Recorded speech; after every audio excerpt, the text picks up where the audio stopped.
We start the next century of shows with the Strat-O-Matic rating special for the StratHeads. Diamond Diehards is on.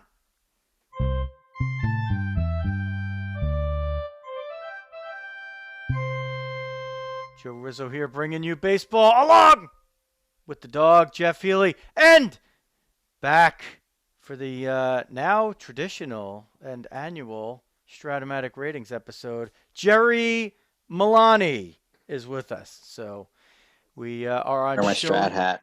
we are on show number 101, and this is how we will do it. As the Strat-O-Matic ratings have just come out, and we'll go over those with you.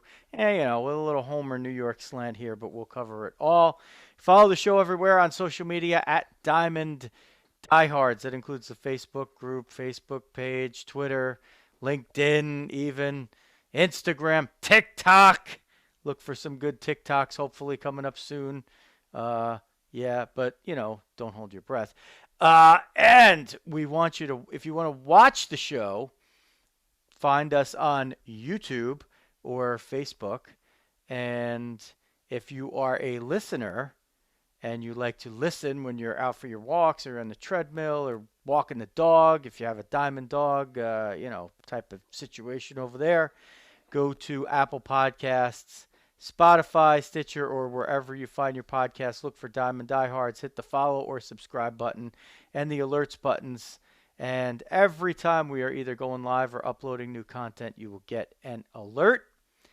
We like to have our listeners follow us so they can get all kinds of content. And if you want to do that and interact, you can follow the dog at Jeff Healy 8. That's the number 8. And Jerry, you can follow at GBPack Jerry with a J. And you can follow me. I'm running the Diamond Diehards account at Diamond Diehards. So check that out there. We are going to jump into the Strat-O-Matic rating shortly. I think we'll probably do a pass on the Diehard Dads for this one, but we will not pass on Veteran of the Day. And for that, we bring in the dog.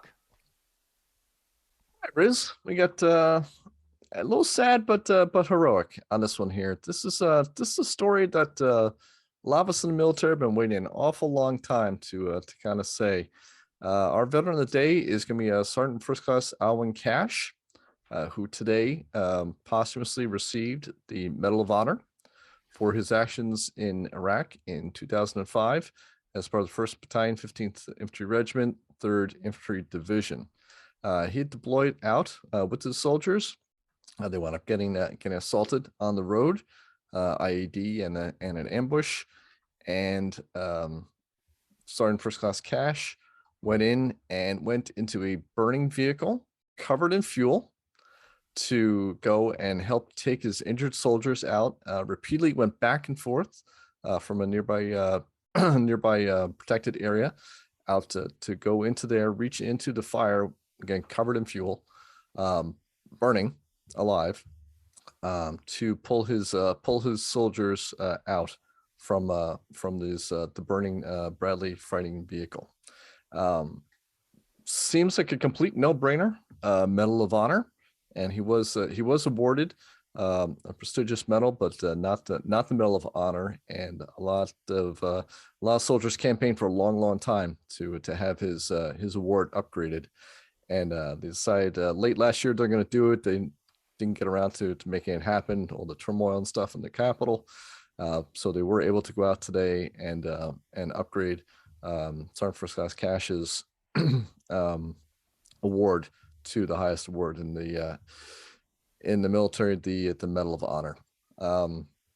Again, just a remarkable story. He becomes the first Black soldier to receive the Medal of Honor since Vietnam, which is another notable part of the story as well. But really, his story, when you read it, it's just a complete no-brainer on how much love he had for his troops and what he would do for it. He came out of that injured, eventually succumbed to his wound, succumbed to his burns, back stateside, a fairly short order after that. And even while I was getting out, he was constantly talking about where's the soldiers and how are his soldiers doing. So no greater love really than that sort of story. So So a sad occasion, but it's a bit of a happy occasion as well, that he gets the recognition that he so richly deserves and will live in that pantheon for the rest of the history of the United States Army. So Sergeant right. First Class Alvin Cash, Medal of Honor recipient, our veteran of the day. Dawg always gets us off to a good start with Veteran of the Day, and that one starts hard to follow. Now we got to talk about Strat-O-Matic, right? I mean, but that's how we do it over here. We, sometimes the Veteran of the Day is an uplifting story. Sometimes it's an important story, and sometimes it's just a real sad story, or a little bittersweet maybe. But listen, that's our little piece that maybe we could do over here on our side of the internet, and send that good karma into the ether for veterans who all gave some gave all. In this case, he gave all. So we move on to the subject matter. We'll bring in Jerry. He's always helps us out with the Strat-O-Matic stuff. If it wasn't for him, we probably wouldn't even be here right now, because he's the one who coerced me to start this podcast about nearly 2 years ago. He's got the Strat-O-Matic hat on, and for those not in the know, this this all started back in the Fordham days, where at least the three of us and a whole bunch more played Strat-O-Matic more religiously than we studied. At least I did. So, maybe not the dog. He was kind of even mostly, but yeah. There's Jerry, and we're gonna start this.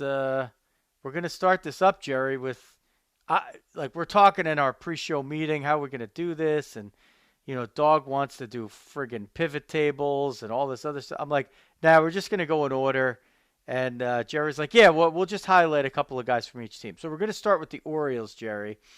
And Cedric Mullins gets the one in center field, and that's the only one, as you'd expect from the Orioles. But I bet there was even some debate as to doing that for him, since the Orioles ended up on the skids really from opening day practically all the way through the end of the season.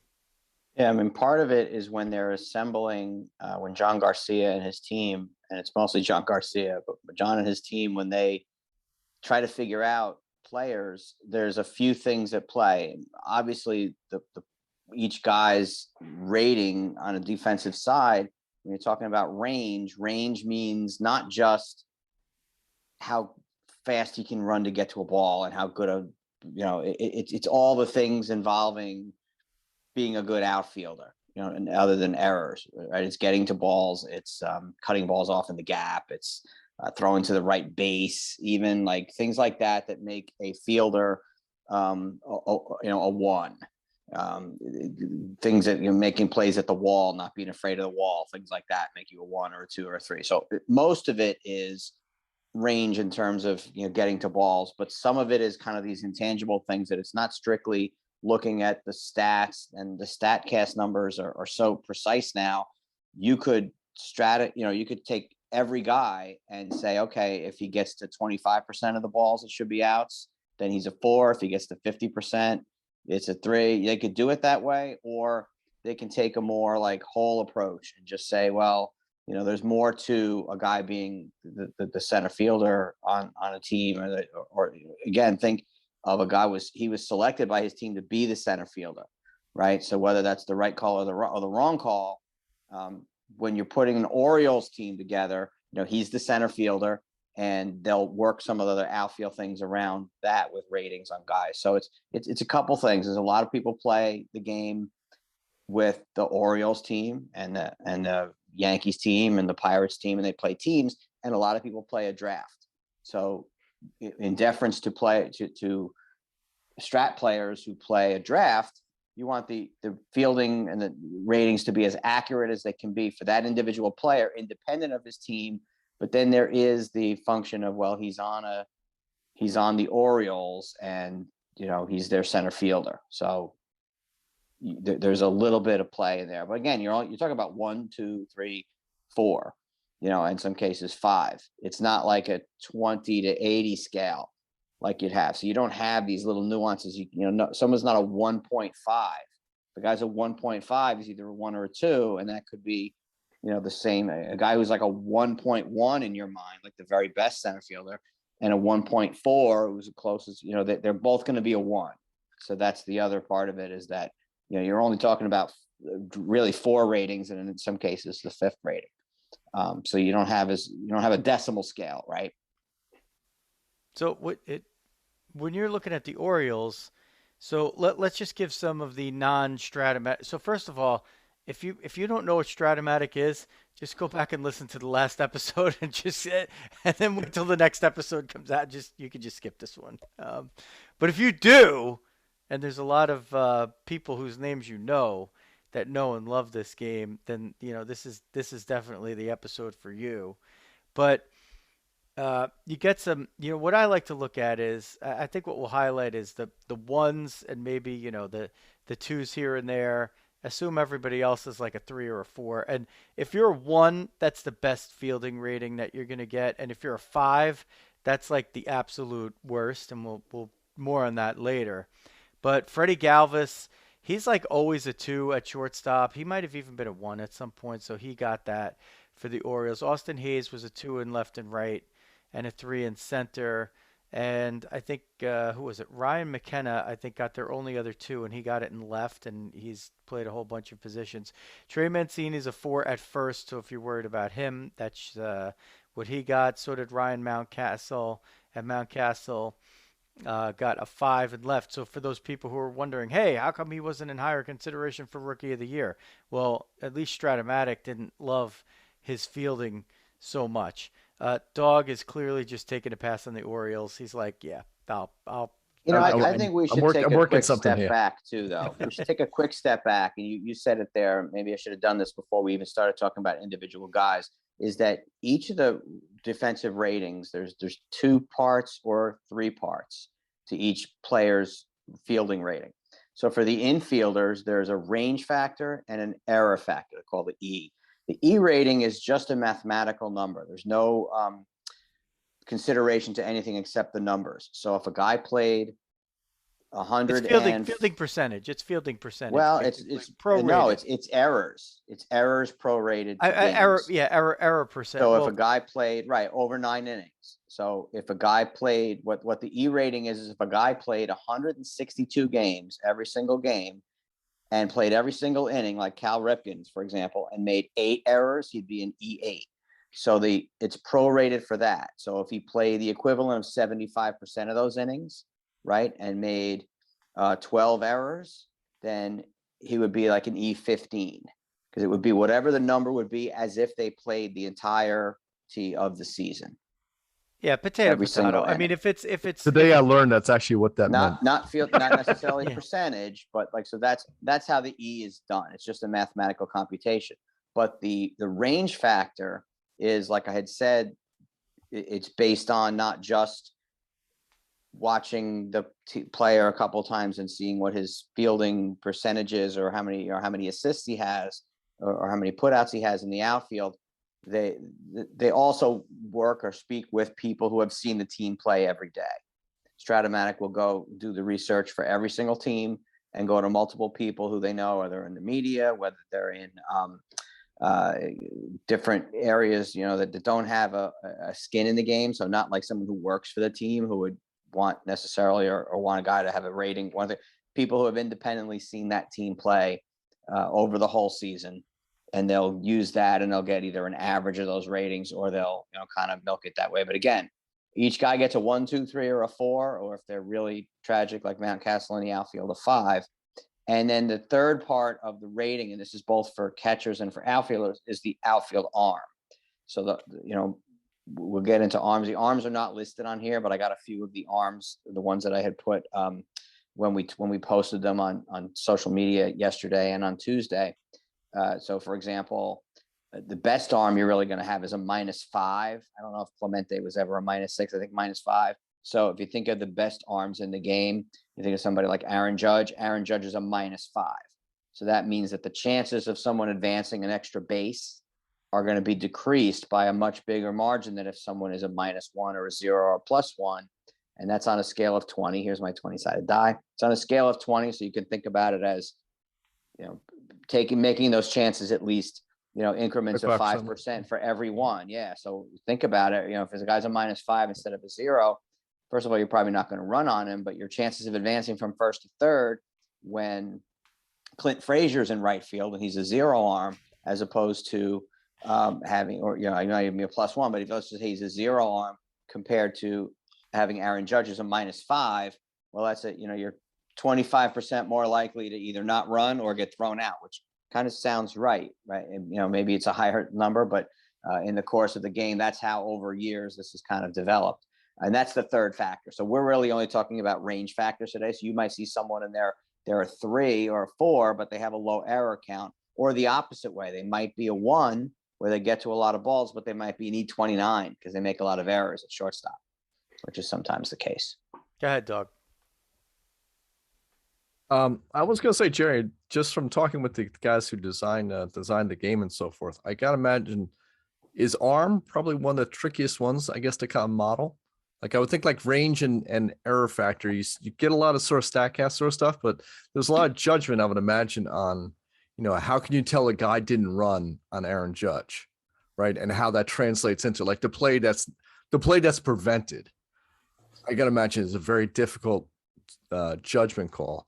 Pun intended. Yeah, and that has to be, that's a line of sight. That's checking with people who have seen them play every day. Yep. When they go back and try to do, the 1917 set and try to figure out the guys from the Chicago White Sox, like how was Nemo Leibold's arm in center field? You can look at the number of assists.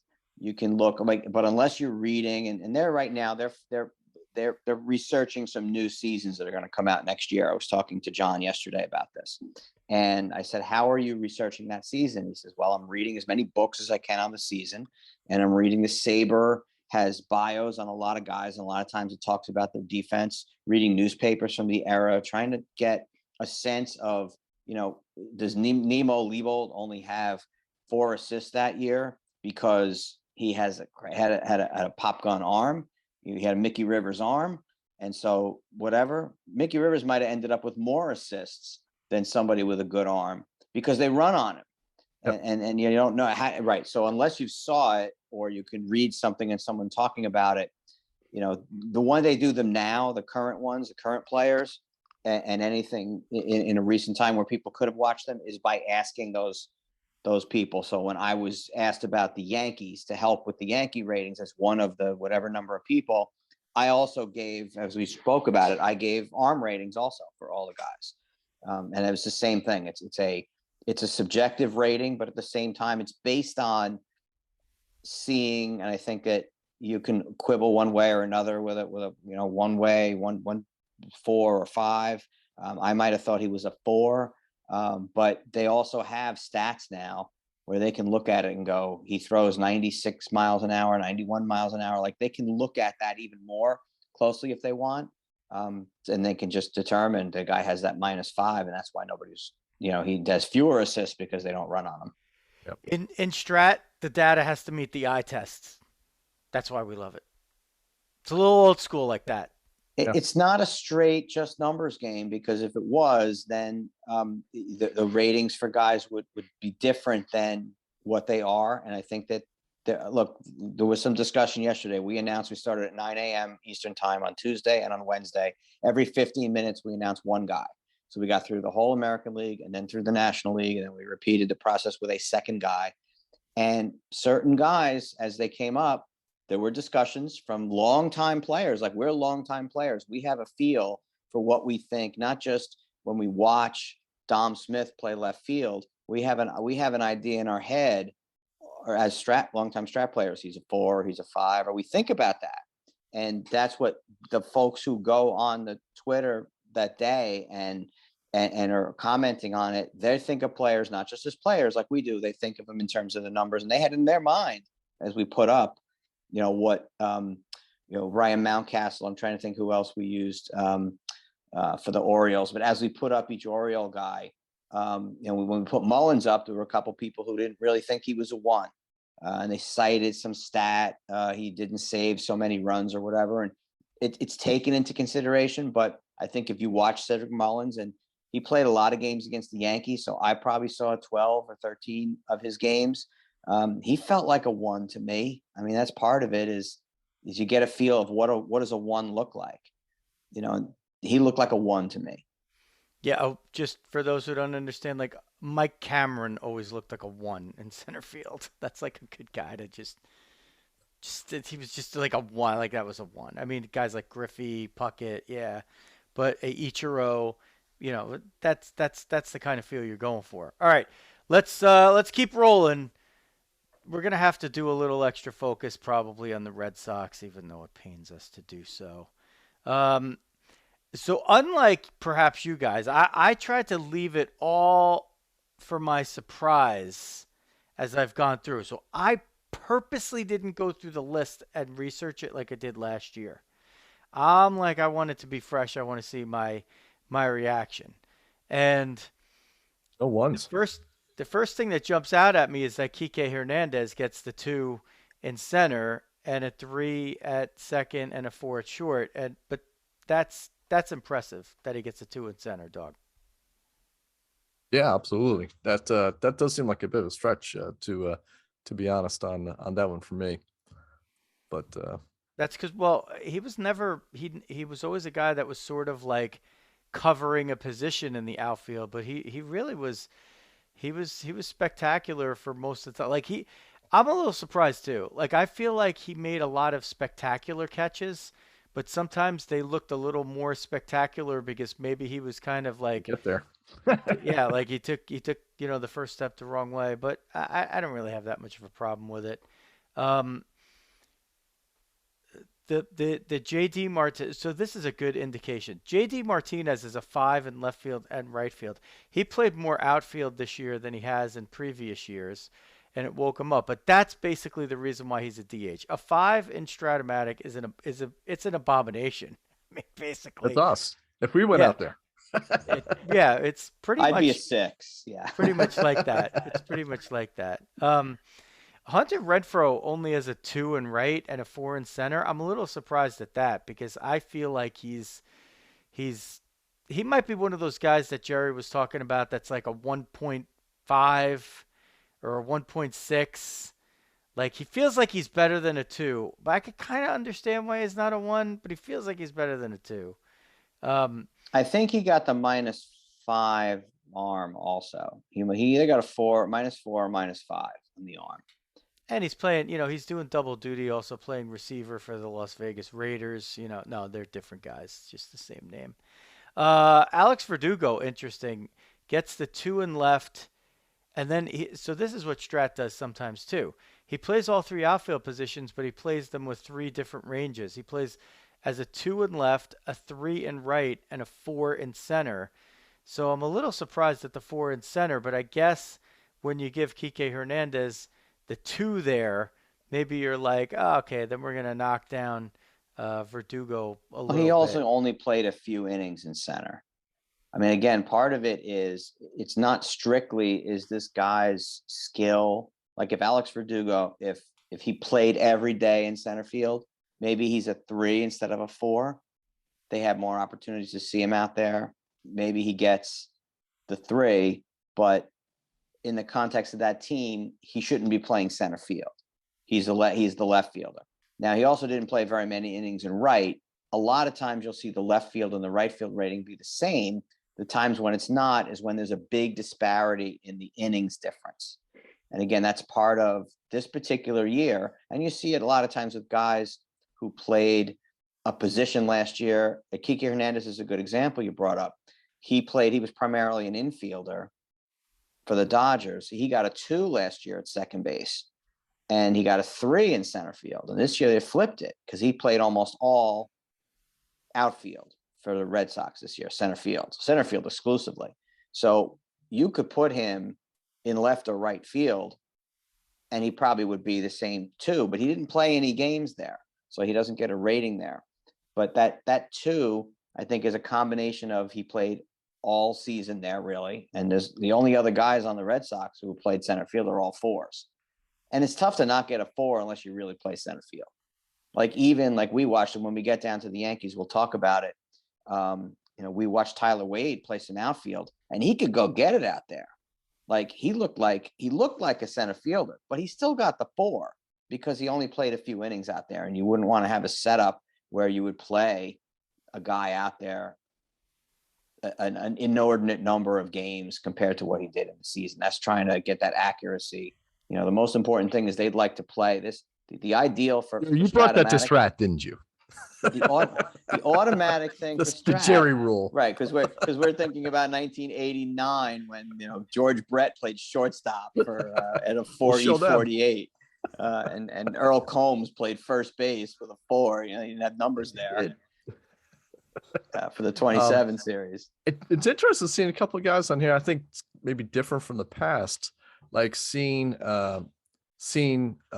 center fielders typically would always get a sort of a plus up, and seeing some guys actually get lower ratings outside of center field, which is interesting. Like I was looking at, just hopping down to the White Sox here real quick, but like Goodwin as a, he's the other way. He's a 4 and center, and then someone being like a better, that's the other way. It's Garcia is what I'm thinking of. Yeah. Again, it's where he's like a 3 in center, but he's a 4 in right, which is unusual. Like most of the time, it used to be if you could play center, they kind of assumed you could cover the rest too. Right, except that he only played I think it was very few innings at right field. So if a guy's a 3 in left and 3 in center, he'd normally also be, or at least in the old days when we played, and it was kind of not the super duper advanced, it was just advanced. I'm not sure what the levels are, how they call it, super advanced.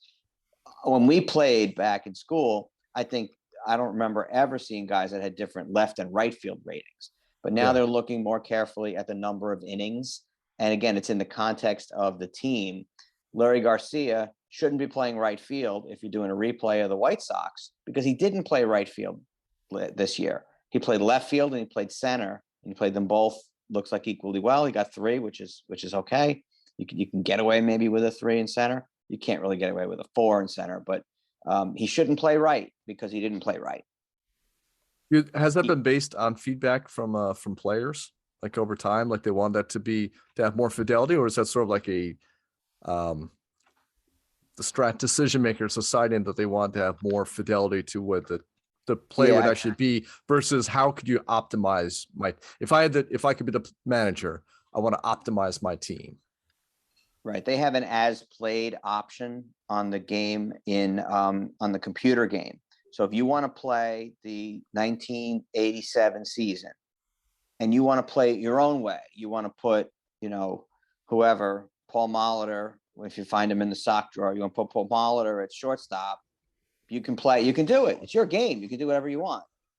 They have that option. They also have the as played option. So if you do the as played option, it'll give you the lineups for every game. You could use the same lineup, or it'll give you, so you'll be using guys in the same way they were used during the season. Then you play your in game and you manage it in game. So it's your game. Like when you buy the game, you can do whatever you want. That's why all these people arguing on that thing is Mullins said, when you play your game, make them a 2. Like, what's the difference? If you don't like him to be a 1, make him a 2.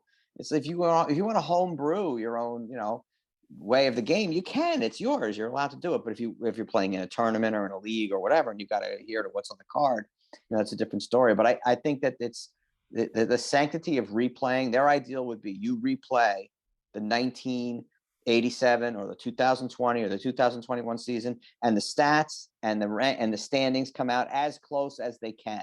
Our goal at Strat-O-Matic, the goal is accuracy. So when we do these replays or when we do these future looking things, and we do predictions, it's not really predictions. We call them simulations because they're not really a prediction. We're not running it 75, 100, 1,000 times. We run it once. So every week, NBC in Boston, we do a simulation for them. We decide what do you want to do this week, and we either do like something to come up with the Patriots, mostly the Patriots, but because the football, but we did some baseball, some hockey, and it's a simulation. We say, here's what we came up with, and we do. I think they do pretty well for being a simulation game. But the idea is to get it to be as accurate historically when you play a game as it can be. Before we leave the Red Sox, Rafael Devers, 4 at third, and he probably spent a couple of innings at second and he's a 5 over there. So it's interesting. Like one thing I always noticed from Strat-O-Matic was that it prepared me for guys who were sort of mainstays at a position that suddenly kind of made a position change in their career. And he's a guy that you would, I mean, unless he's still young, but unless he turns it around, I mean, his future definitely is looking like it's on the other side of the infield. And this Strat-O-Matic is a little predictor of that, perhaps. So Yeah, we'll he wrap felt up. like he felt like better than a 4 to me this year. I mean, he was a 5, so it's to go from a 5 to a 3 is hard in one. The two number jump is very rare from what I've seen in the numbers. But maybe next year if he continues, because I thought he played a lot better third base this year than he did the year before when he was a 5 and deserved it. He's a dirty Red Sox. He could take the 4. He can keep it. White Sox, which Dawg jumped ahead to. So Tim Anderson gets the 2 at short. I think a lot of people probably maybe had him pegged as a 1, but Luis Robert gets the 1 in center despite his truncated season. I think he got that as the rookie as well. So he gets it as a rookie, truncates his second year, but still holds on to the 1. Um, an interesting guy is like this is the there's more and more guys like Lurie Garcia, who you were talking about, and Danny Mendick was like a better version of him. He gets a 2 at second, a 3 at third, and then a 4 at short, and he also played center and right as a 4. Billy Hamilton, the pinch runner extraordinaire, a 1 in every outfield position. So he becomes an interesting guy. Like he kind of like in real life, you're like, oh, okay, Billy Hamilton's on our team this week. But in Stratomatic, that becomes like a total weapon where Absolutely. he's a defensive replacement that has a ton of versatility and he pinch runs. Like that guy in a redraft season in Stratomatic, he gets into like every game that you win. Like basically every like Yeah, you're he's always in probably a front of him running getting. 17. He's Oh probably a yeah. star, star 1915 like guy. Like he's a guy that probably has all those things, and he just, but you're gonna look at his card and you can't play him all the Right. time because he hit 200 and he's gonna have no on base, and it's gonna just be like you're gonna have a couple of hits at the 11s and the 12s and the 10s, and that's it. You can't really use him. Probably a good bunter too. Um, Go ahead A- and bunt. Adam Engel, a 2 in all 3 outfield positions. Um, you see that like Eloy Jimenez, right? He hurts the arm going over the wall in spring training, comes back. I mean, he's a butcher in left, but they give him the 4. I was kind of surprised. I thought he would be a 5, but I guess maybe he played enough out there that they're like, we'll give him the 4. A guy that I love that got traded at the trade deadline is Nick Madrigal, and he got traded from the White Sox to the Cubs. He gets the 2 at second base, and as you know, if Dog's ears were keen, he knows that I have predicted a batting title in the future of Nick Madrigal, but it will have to be a National League batting title if he's going to do it next season. Hopefully there is a next season. Your mean Mercedes, you were talking about if he gets the 5 at catcher and first base. So a lot of interesting stuff there in the White Sox. Andrew Vaughn, Luis Robert picking up a 1 in center as well. So yeah, two ones in there. yeah. Andrew Vaughn, the young slugger.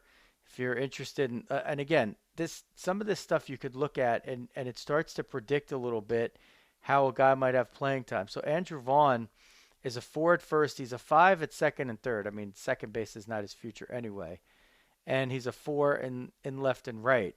What that means is a guy like that, his bat is one that they want in the lineup, but if those range numbers were higher in other positions, you would find probably more ways just in assessing the White Sox for next season that he would get into the lineup. So that becomes an interesting way to look at it as well.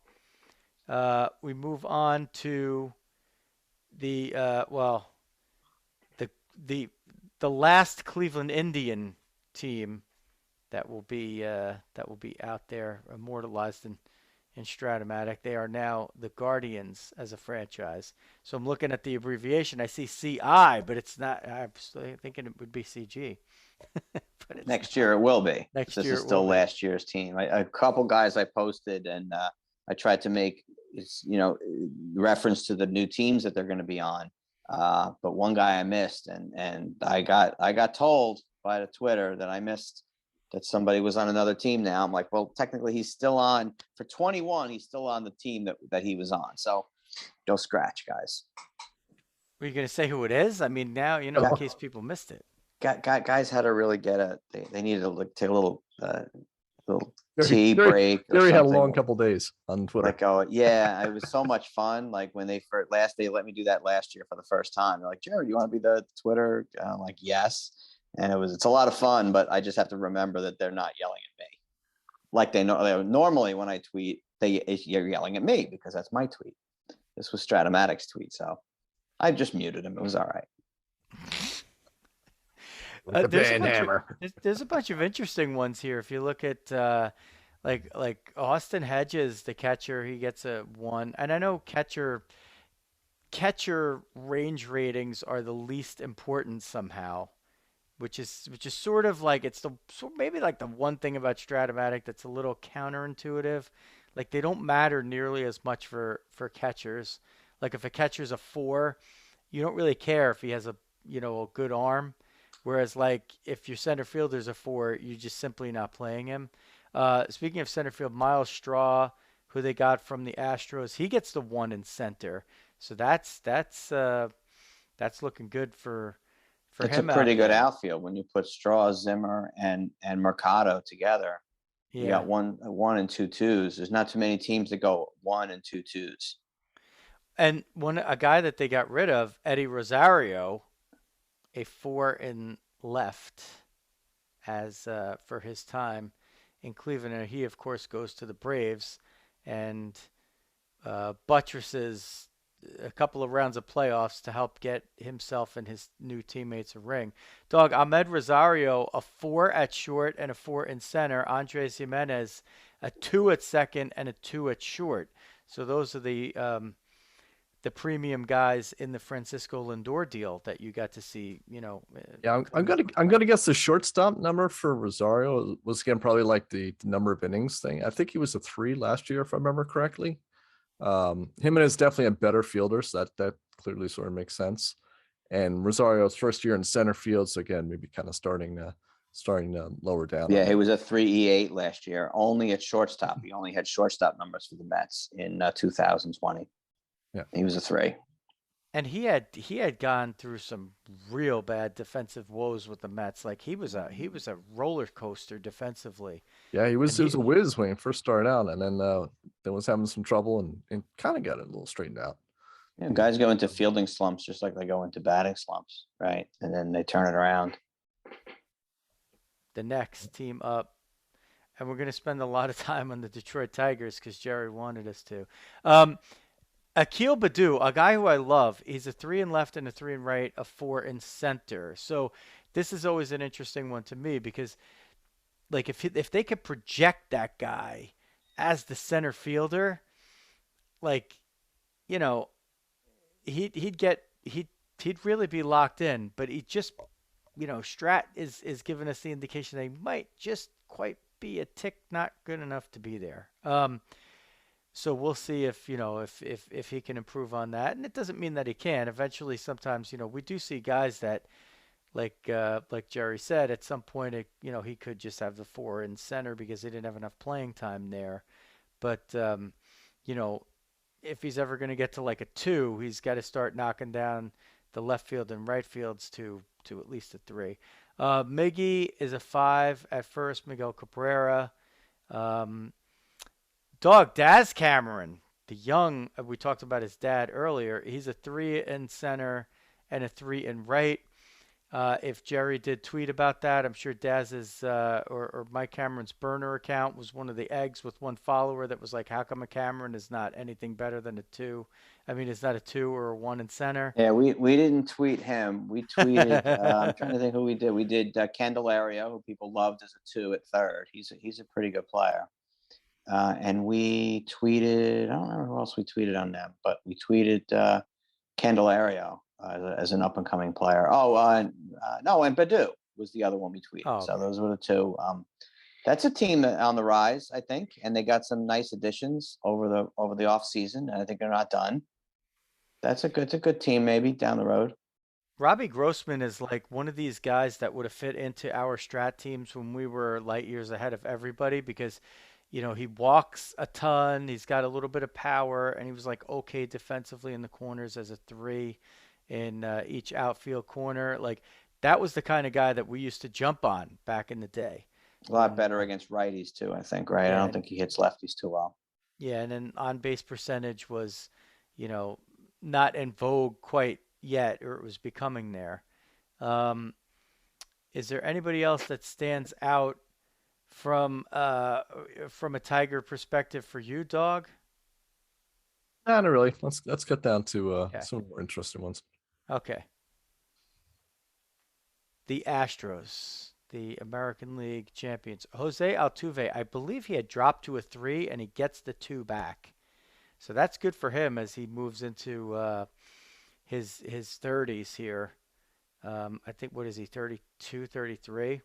That helps a lot. Yordan Alvarez, the guy, that he's the Astros left-handed hitting version of Eloy Jimenez. He's the 5 in left, and I think we saw a little bit of that in the World Series, didn't we? Michael Brantley, a 3 in left, a 4 in right. Bregman's a 2 at third. That's tough. I feel like he's just one of those automatic ones, so I'm surprised. I wouldn't even be surprised if he ends up as their shortstop next season. Yeah, he was a Correa 1. He was a 1 last year. I don't know. I guess I didn't see him enough to make me feel like that's weird to me, but it is weird to me just on its face that he's a 2. But again, whoever watched Houston play all year helped make that determination. So I'm surprised also at that. I feel like he's a 1 also, but that's that's the call. They have a bunch of other ones. I mean, Gurriel and Maldonado and Correa. That's why they were that's why they're the American League champions, right? Yeah. Dog, Carlos Correa gets a 1. Derek Jeter used to get a 1 very often in Strat.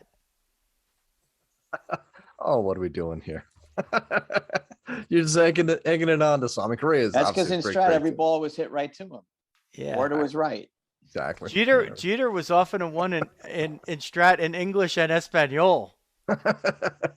Yeah. So Carlos Correa, now you could say that you've finally done something that Derek Jeter did often. Yeah, there's a lot of ones there. Kyle Tucker's an interesting one, a 3 in left and a 2 in right.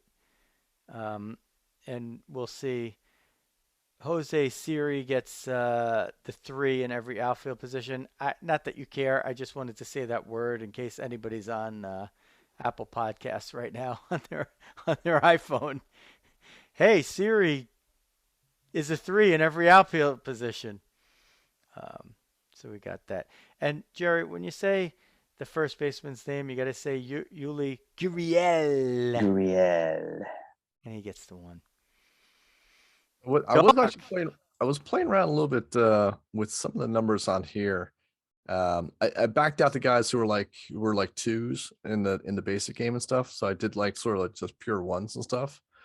And looks like all told it was like 54 across the whole league. 9 of which a catcher, which goes sort of individual ones or guys, because there's guys who had a 1 at least something. Ones, at least a 1 in at least one spot, right? Okay. So yeah, I mean a couple, like Billy Hamilton at the 3, right, but he only counts as 1. So 54 players come along with that, which I thought was kind of interesting. Right. And then what's that? And then how some teams have none. 10%, right? Yeah, and then some teams have none, and then some teams are more grouped, right? So you have like the Giants with 5, right, which kind of intuitively makes sense, right? The great fielding team and so forth. Yeah. Cardinals, again, sort of like Cardinal baseball, right? Yankees actually with 4, so I'm sure we'll jump down on that. And then the Royals, traditionally always a pretty good fielding team as well. And you know what the range things tell you too is when you talk about a pitcher and you look at 2 pitchers and their stats look identical, and then you realize that like one team is so much better defensively than the other team that that pitcher is getting the benefit of that defense without it showing in his stat. How do you show that in his stats? If the guy's ERA is 2.75, another guy's ERA is also 2.75, but he's got, you know, the Red Sox defense behind him as opposed to the Royals or the Giants better defense. Well, that's actually a much better pitcher at 2.7 because he's fighting having the crap defense behind him. But then there's been some studies on certain guys that the defense is better behind certain pitchers.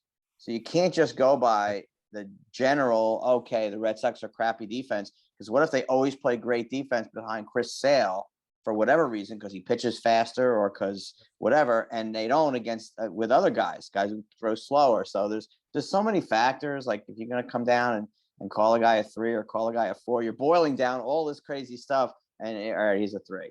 He's a 4. And he's a 4 no matter who's pitching. I'm going to make up a stat.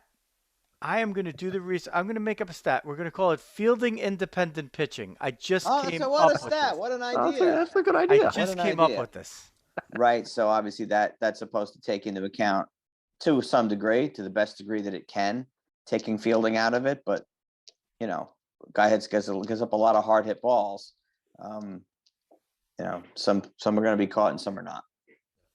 It's interesting, Jerry, with like guys who are like big strikeout pitchers or like big ground ball pitchers or fly ball pitchers, whatever, but they don't change the fielding chances, right?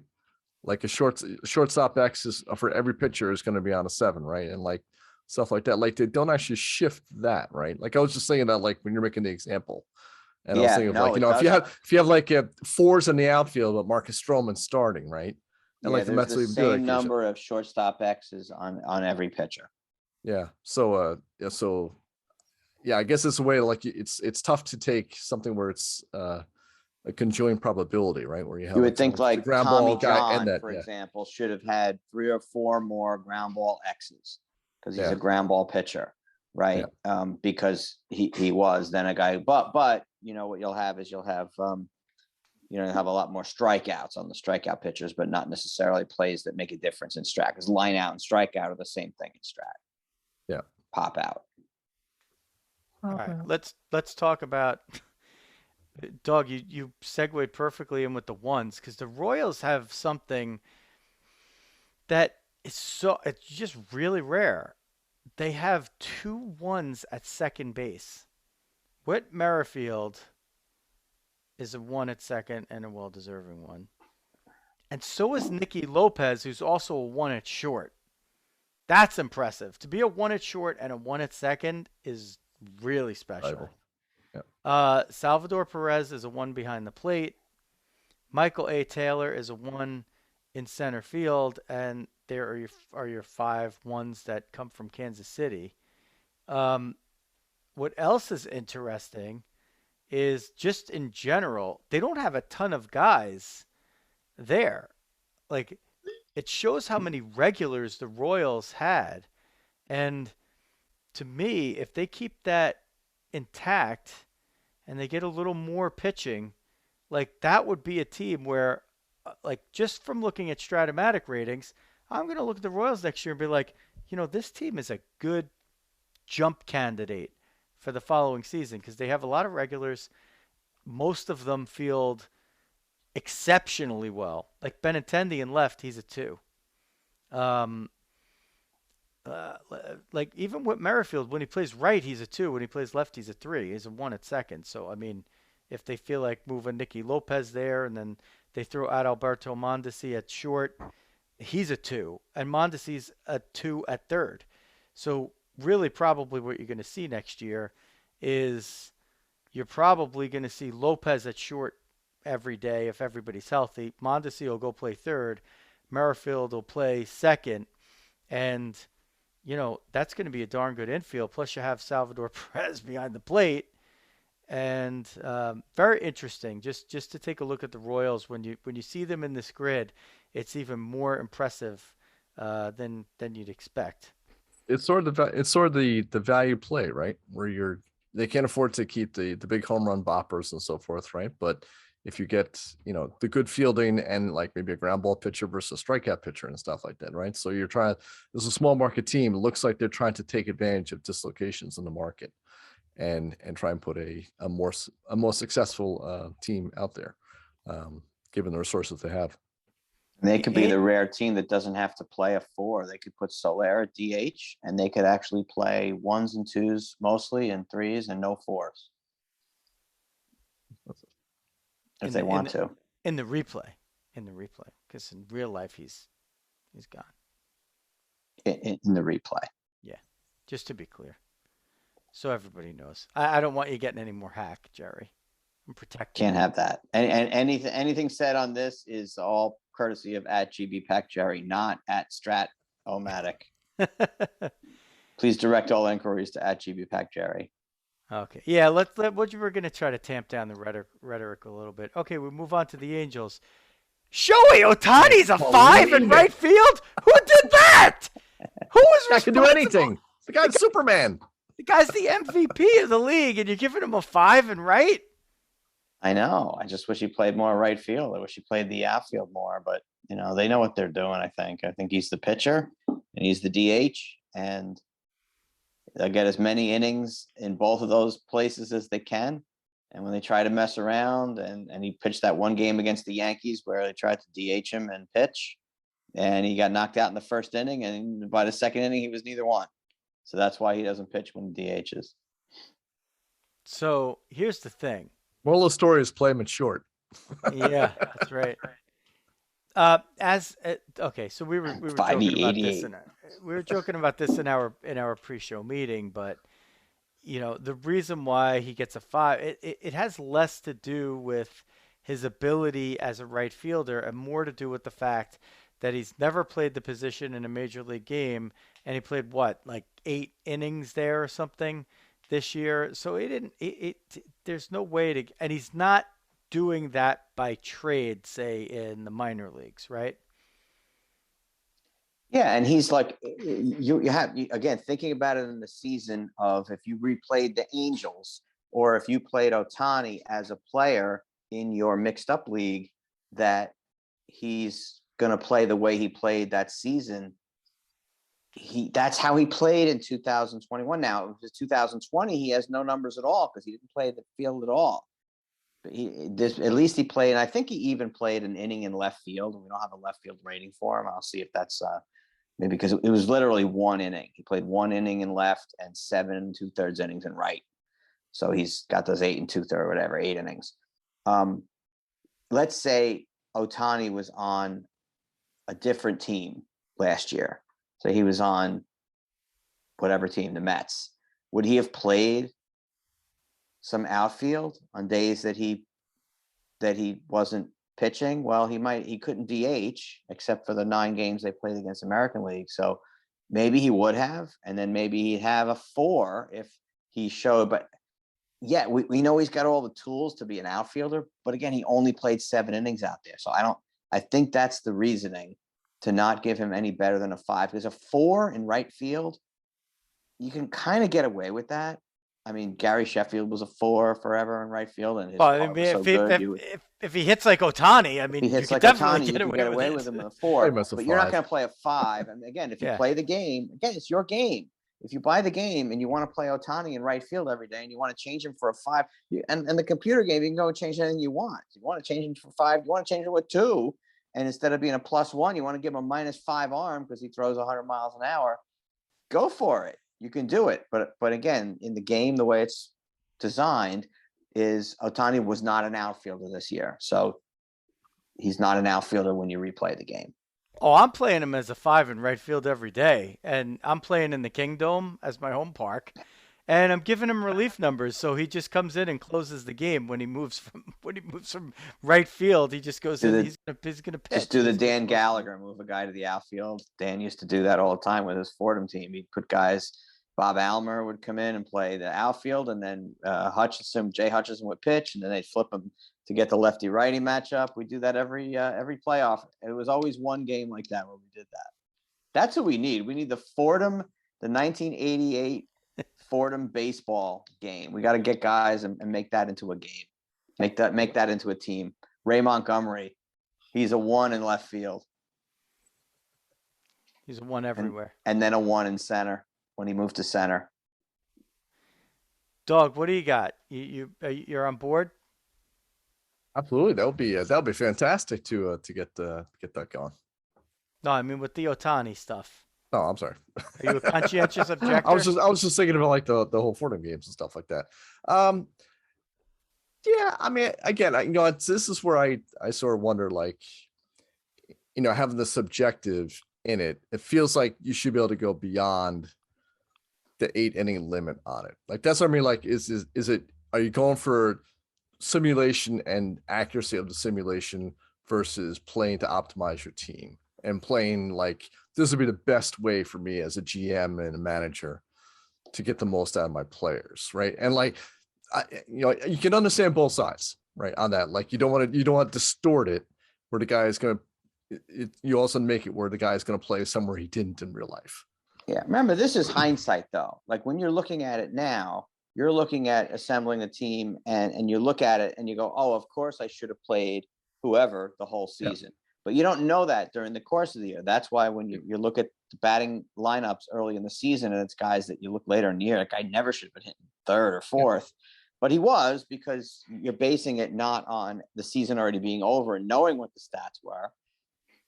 You're basing it on what that's sort, you know to me, at that point. That's sort of part of the I think the value of Strat is that exactly what you're getting, right? There's very little, obviously there's some luck involved, there's some probability involved, but there's no real like, well, this guy's going to way underperform his card, whatever.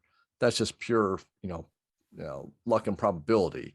This card should perform exactly as it says along it. So that's the sort of thing, like to me, like, right. If I'm a quantity kind of guy, like I want to be able to say like, oh yes, this is why this, and you kind of know, right? Like it's like looking back in the market with perfect information saying, yes, I should have bought X stock instead of Y stock. And it's a different game, right? So to me, it's a difference in being a manager in a game versus just being a fan of the team. Right. So the fan team, right. The excitement is you don't know, like guys are going to overachieve, guys are going to underachieve. Strat's kind of the flip side of that, where it's like, all right, this is the optimal move to make in a situation. And the mathematical kind of guy in me is like, there should be one right answer for that. Right. So, right. It's just, but you don't know. It's just, the stock is a good example, I think. Like now, if I know that a stock went up, then if I can go back to April 1st, and instead of the stock on Max Kepler, and I could play him every day, I'm going to play him in right field, or I'm going to play, Rob Refsnyder. And if I don't know, at the beginning of the year, you think Rob Refsnyder is a good example. When he was back on the Yankees, I'm looking at Minnesota, like when he was on the Yankees and he was the next big thing, like, and then they never wanted to play him if they played him. And he had this great, like little half a year, you look back on it and you play that season, you'd say, well, starting April 1st, I'm going to play Rob Refsnyder on you. You would have never done that at the beginning of the year because you didn't know what you had. Mike Tauchman was an example a couple years ago. Like you didn't know what you had in Mike Tauchman. But now, if you go back and play the 2018 season, you'd play him in left field every day. You'd call him Babe Ruth, and you just play him every day in left field. But you can't do that because to win the season in real life, because you don't know what you have until you have it, right? Interesting. The Angels with all these MVPs and former MVPs, because Albert Pujols was still on the team, a 4 at first. He actually played third base a little bit for the Angels, a 5. Mike Trout in his limited time was a 2 in center. Their only one was David Fletcher at second base, and he gets a 3 at short. So Fletch, I think he had the longest hitting streak in the American League this year, if I'm not wrong. Dawg, your old buddy Juan Lagares gets a 2 in all 3 outfield positions. The young rookie hotshot Brandon Marsh gets a 2 in center, and I wonder if that means, when they break camp for next season, if they're going to play around with giving Marsh a shot in center and asking Trout if he wants to move to one of the corners, since Marsh didn't play either of the corners. So that's something definitely to look at. And Jared Walsh, who pushed out Albert Pujols and led to his being designated for assignment, he gets the 2 at first.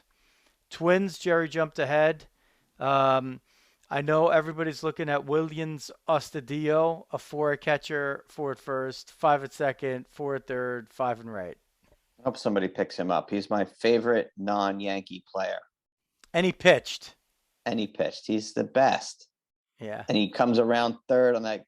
We're scoring from second on a single, and it's the best thing ever. Watching Williams Astudillo go from second to home on a single. There's nothing like it. I think he had like 1 walk and like 250 There's plate nothing appearances like or it. something. Yeah, and like 5 strikeouts. Like he's just the best. He's Someone will guy. pick him up. Doggy guy Byron Buxton gets the 1 in center. What do you think about that? Pretty sharp. I think that's legit. That's he's definitely went out and proved it out. And it shows why people are dying to try and get him. And yeah, it would have been nice to get him on the Mets East, but we get someone else. Jerry foreshadowed Max Kepler, the 1 in right, 3 in center. The other one is Andrelton Simmons at short. He's a perennial one there, and he's we've talked about him often as one of my favorite fallback positions for the Yankees at shortstop, where they could get him in there for a year or two, provide you good defense, maybe if you're lucky, a little timely hitting. You don't have to worry about batting him any higher than 8th or 9th, and he can keep the seat warm for Volpe, but still be a guy that can keep you in contention, because he's kind of a winning player to me. I don't know, Jerry. There's something to be said for having a position that you cede to defense and just get the best defender you can get, and whether that's center field or shortstop, 2 places where they lack in defense. And just, here's your guy. He's going to play every day. Maybe he hits 240, and maybe you hit him 8th and 9th, like you said. It's not the worst plan. But if you stack him up against the other shortstops, offensively, it's a big down from a Xander Bogaerts, from Toronto, from all the way through. You've got, you're at a deficit there. But if you can throw a 1 at short, I mean, Strat shows you how important it is to have a 1 at short. Every time you roll at that X, it's an out, instead of worrying about whether it is. Every time a ball was hit near Gleyber Torres, he's a 4. We haven't got there yet, but we know it already. We don't have to say it. He's a 4. We're going to have to, you close your eyes and you hope he makes the play. You don't have that confidence. You never worry when a ball's hit in the direction of Simmons, right? Yeah, and it's a great luxury. The other thing that Strat-O-Matic does explain is when a guy is a 1 at an infield position like that, whenever there's a chance for a double play, they're almost always going to turn it. They're just going to turn it at a higher rate. And it adds up quick. It makes a difference. Jorge Polanco, by the way, at 2 at second, at 3 at short. We'll just mention that. And Nick Gordon is, he didn't play catcher or first, but he's a 4 in every other position except third, where he's a 5. We'll give him the mention as we jump on to the Yankees. Where do we start? I know Dawg, Rob Brantley's a 5 at first. If Rob Brantley was standing right in front of Dawg and smacked him, Dawg wouldn't be able to tell you that he played for the Yankees, or that he was their like 4th catcher this year, or that he ever played. I totally forgot Jay Bruce was on there too. Jay Bruce was on the Yankees for the bagel in the spring. I forgot about that. He was their opening first day. Opening. I know, that's what I mean. I'm like kind of kicking myself. I can't completely forgot. Got his 5 and he moved on. Yeah. He was so bad they needed a first baseman desperately, and they didn't keep him. Yeah. Like they went and got Chris Gittens out of the minors and said, "Here, you play." Like, so guys in Japan now. So Clint Frazier gets the 4 in left and right. Joey Gallo gets the 1 in left and right. So if you were talking about just exchanging those guys out, right? Joey Gallo just is. I've never seen a guy get more shit than that guy. Except for Jerry on Twitter when he's tweeting the Strat-O-Matic rating. Like, people just love to hate on Joey Gallo. I was really impressed at how good he was defensively. And as Dawg knows, I've also said, like, you could throw him over at third if you need to. Now, I'm not to just get his bat in the lineup. I'm not so worried about that. but a left-handed bat, and he has some versatility. Like to me, his value goes up because he's good defensively, basically anywhere you put him, and I think he could play center probably just fine as well. Um, Brett Gardner still a two in left and a two in center, which is amazing. At what is he, That 37? seems like a stretch.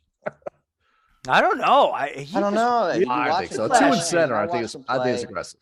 Honestly, I think because I went through the Yankees with them and gave all my thoughts, and I think I went 3 on Gardner in center also, like you, only because he's 38 or whatever. But then you watch, he gets it, he gets everything. Like He gets there, man. defensively, he's still and you see him run the bases. He's still got the speed. He's always had the good instincts in the outfield.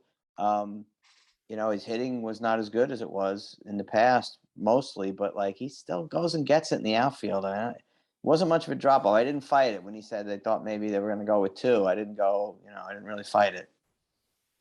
Dawg is just loving that Aaron Hicks played like what 8 games and he got a 3 in center.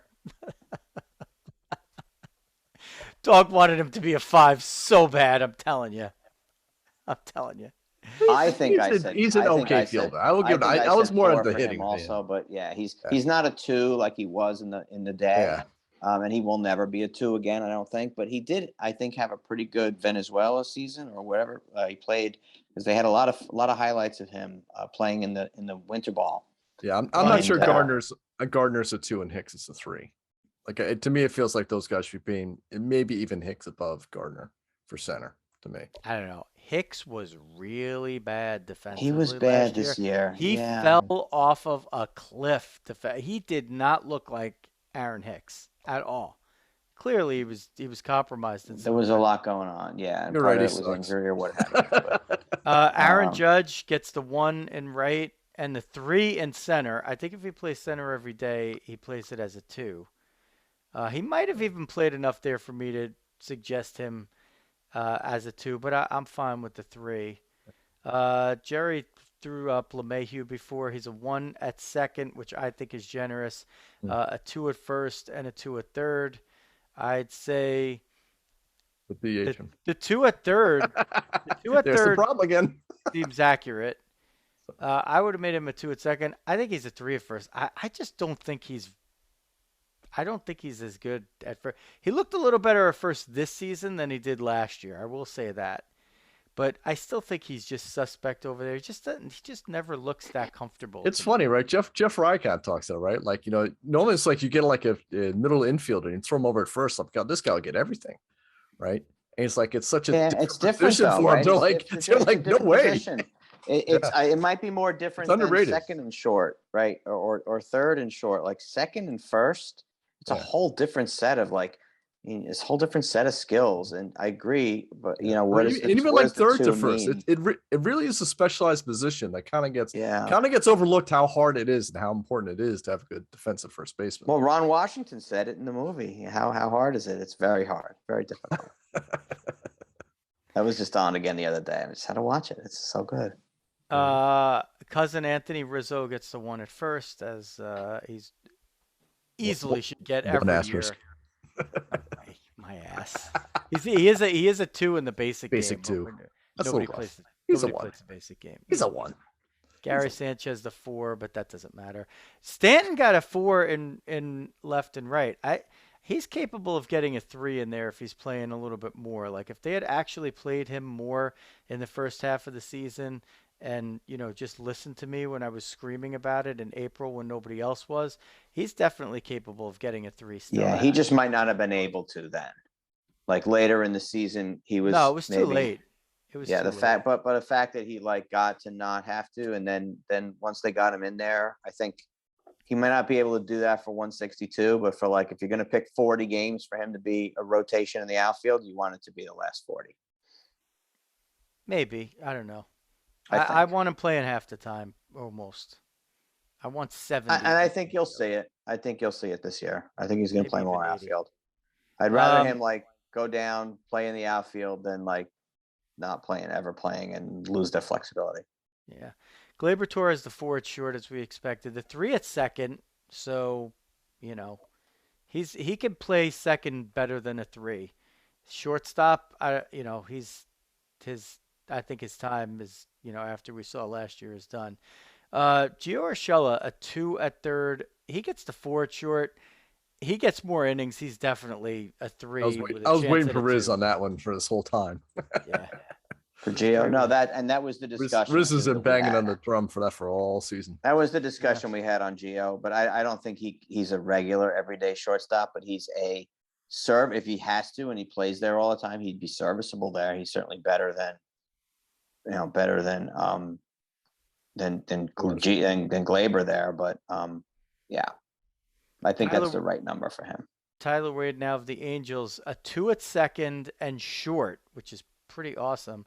A 3 at third, a 3 in left, and a 4 in center and right, like you talked about before. So, a very versatile player. It was interesting that he got designated for assignment, but they were looking to make some moves at the bottom of the 40-man roster, which they did in that Rule 5 draft. I was surprised that they grabbed people in the Rule 5 draft, but when you do that, you have to put those guys right on your 40-man roster, and that's probably the reason why they made the trade for Wade. I think they got some minor leaguer that they didn't have to put on that major league roster. So the Angels benefit from that, and of course that's our buddy Ray Montgomery. I'm just giving him credit for making the deal. Whatever.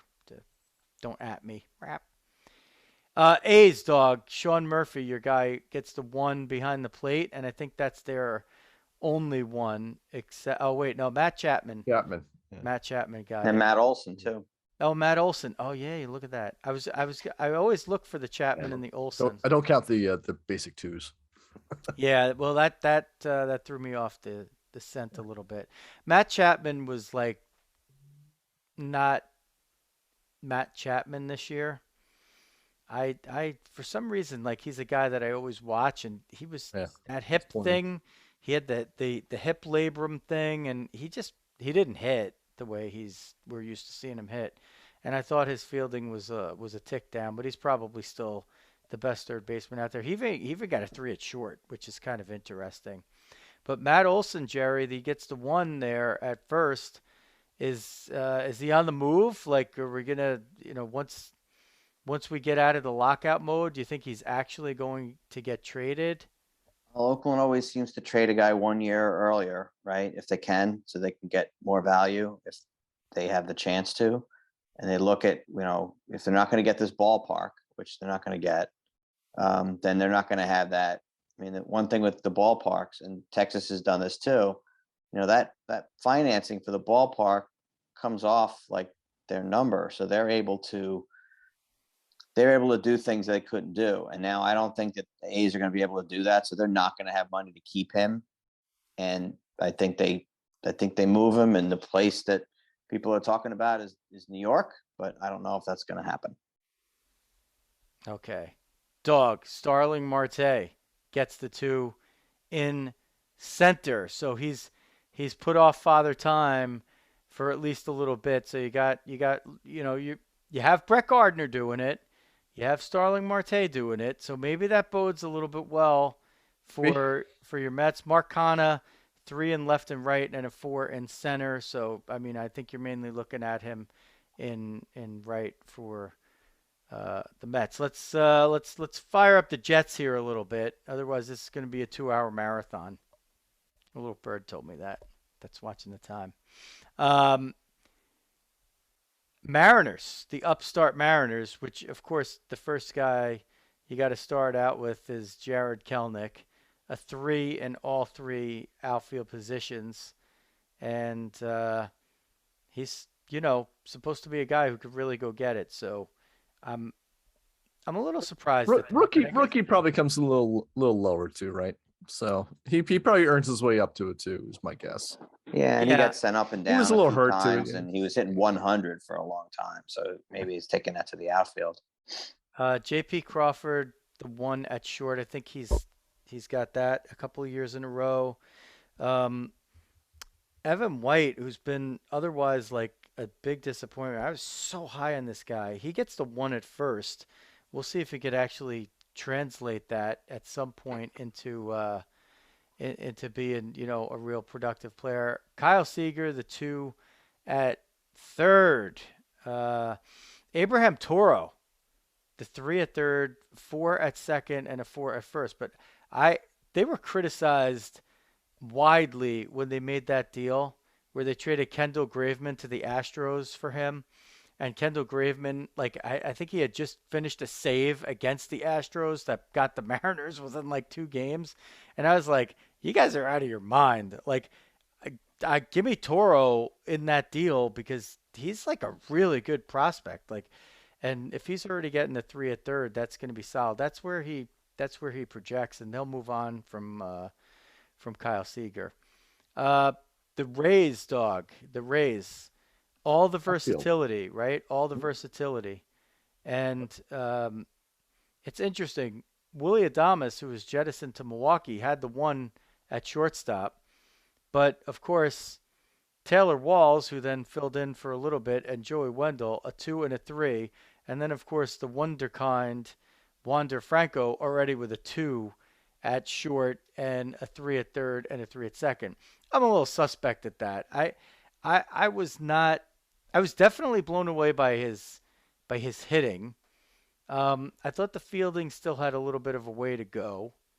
I'm a little bit surprised at the 2 at short. I kind of was expecting to see a 3, but then again, he's destined for the 2 and probably the 1 at some point anyway. So just give him the 2 and let everybody be happy, right? It's another team you can do a lot of 1s and 2s. You can do 1s and 2s the whole way if you want when you replay it, right? Kiermaier in center. You could put Zunino, you could put Right. G-Man, Right. you can put Wendell.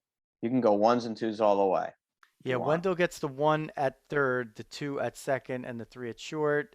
Phillips, the 1 in right, 2 in center, 2 in left. G-Man's a 2 at first. And it just, Brandon Lau, a 3 at second, a 4 at first, a 4 in left and right. They don't have him in for left center, though. I think because he's the 4th outfielder in the 4th outfield alignment. So I don't know how Strat can't like really rate that. And of course, Joey Wendell he got moved to the Marlins. Zunino, I think you guys mentioned, is a 1 behind the plate as well. Texas, boy, hurry up and replay them from last year because the whole team's going to look completely different. Dog, this is one of the ones with no 1s, right? Right. Yeah. No 1s on this one. So Adolis Garcia, the rookie, gets a 2 in every outfield position. That's worth noting, and so does DJ Peters as well. Anybody else? Nobody cares. Yeah, there's not much to talk. Like you said, those guys are all going to be somewhere else or nowhere else. Over. Oh, well, Isaiah Kiner Falefa gets the 2 every day at short, and that's the only position he played. But he's been a catcher before. He's a valuable guy if they want to keep him to me, because even with those other guys that they got in the middle infield, he's a guy that you could really plug in all over the place. I think they're keeping him, yeah. And now we know he could hit enough and do enough things to stay in the lineup. So that's an interesting guy. And if he's fielding shortstop as a 2, that means he's probably even better now and more established around the rest of the diamond. The Jays, the young Jays. Marcus Semien. Semien getting hosed at short, it feels like. Semien, yeah, well, he gets the 1 at second. He didn't play that much short. He didn't play too much short. He played almost all second. He played just a very few innings at short. Yeah, he didn't almost not at all. So again, you don't want to. He didn't play innings at short, so you can't just say he's going to be a 1 again there, and play him there. I mean, again, it's what. That's what you're trying to go for, right? Well, if you do your replay, right, and Bo Bichette gets hurt, what do? Right? Do you move Semien to short in a replay and put somebody else at second? Or do you try to find a shortstop? Now, if you're just playing Toronto, you don't have any choices, right? So Bichette played almost every day. But if you look at the Toronto roster here, they've only got 2 shortstops on the whole roster. It's Bichette, who's his 4. He's your starting shortstop. He's a 4. And Semien, who played very few innings there, a 3. So in real life, what would you do? That must be what they did because nobody else played short the whole year. But it was very few innings. But if you're playing it with a mixed up league and you've got Simeon at second base, well, he played second base last year. He wasn't a shortstop. He was a second baseman. So that's the idea of the 3 is to keep someone from drafting him and playing him at shortstop in a year where he didn't play short. Vlad Jr. gets the 1 at first, and I mean the 4 at first and the 4 at third. So really, he played mostly first. Teoscar Hernandez, a 3 in left and a 3 in right, a 4 in center. I think he's usually been like a 4 or even a 5 out there actually. So that's probably a little bit of an improvement for him. And you know, You with guys who can seeing catch a ball like the rest of Yeah. that team is a bunch of butchers. He was in the corners. He was 4 in the corners last year. But yeah, oh, he he's a was guy, Teoscar, that to be a 3. I mean, again, we saw him a lot because they play the American League East teams a lot, and he's just a good player. I mean, look, he's 3. Maybe he gets better than that too down the road. I think he's maybe. a good outfielder. He's a good player. Dawg, this is the guy we spent practically the whole off season talking about last year, and it seemed like he came up in every episode, and that was George Springer. And George Springer already has regressed to a 3 in center in the first year of that 5-year contract. He also had time in right where he was a 3. So perhaps they are already thinking about making the move over there. And as we could see, this is not a good defensive team to begin with. They have the core, they have a great hitting lineup, but even like Bo Bichette is a 4, Kevin Biggio, he's a 4 at first, second, third, left, and right. Um, he's probably going back to second, right? I mean, you lost your best Where do fielder. you play? I hit. Where do you play? I hit third. Yeah, Yeah, right. I yeah. mean, 4-4-4-4-4, right? 4-4. There's 4s everywhere here, Yeah, and and it's a scary ass team though when you start thinking about this team and what they're going to do in this league. They got in a couple more pitchers, but there's 4s all over the place, and at some point that bites you. yeah. And without having that, if they could, they might be on the lookout already for a center fielder who can go get it, just so they can adjust the outfield accordingly. But Dawg, are you surprised that Springer fell to a 3 in center already? That was surprising. I thought he'd at least still be a 2 for this year. And listen, the trending kind of down. You were spot on that one. Um, we'll see. Hopefully Marte doesn't follow the same trajectory. But Well, Yeah, he's the older. guys we looked at, you nailed it. It's tough to Springer stay was a a 1 out he there in was a center. 2 E2 -2. Well, just last year, Yeah. and now It he's a could have 3, been and I don't know what his arm was. it could Yeah. have been some of the reduced innings as well. So maybe he gets a chance to get it back, but oftentimes these guys don't, Yeah, especially let in them lose center it. once they lose it, they don't Yeah, he they feels like don't a get right it back. fielder to me now. And I mean, he'll be awesome in right field. Like I have no Yeah, problem. Like I think he'll be an above average right fielder, for most of the length of that contract. But as center fielder, you'll be lucky if you get to league average with him there. And they need some defensive guys. I mean, here's what's going to happen to the Blue Jays, right? They're going to make the playoffs. They're going to get there, and in a big spot, their defense is just going to cost them a little too much. It's going to be an extra hit, or it's going to be an error, and they're going to lose a close game that you thought they were the better team at. That's unless they tighten it up with these guys. Um, did we make it to the National League? he did. Yeah. Okay. Hour number 4. Um. Uh. Let's play 2. Yeah. Oh boy. What do we say about the Diamondbacks? We say Nick Ahmed got it 1 at short, and then did we just move on? That's about it. Not a lot. There's not a lot to go with there. Marte getting the We 2. did. It's the second.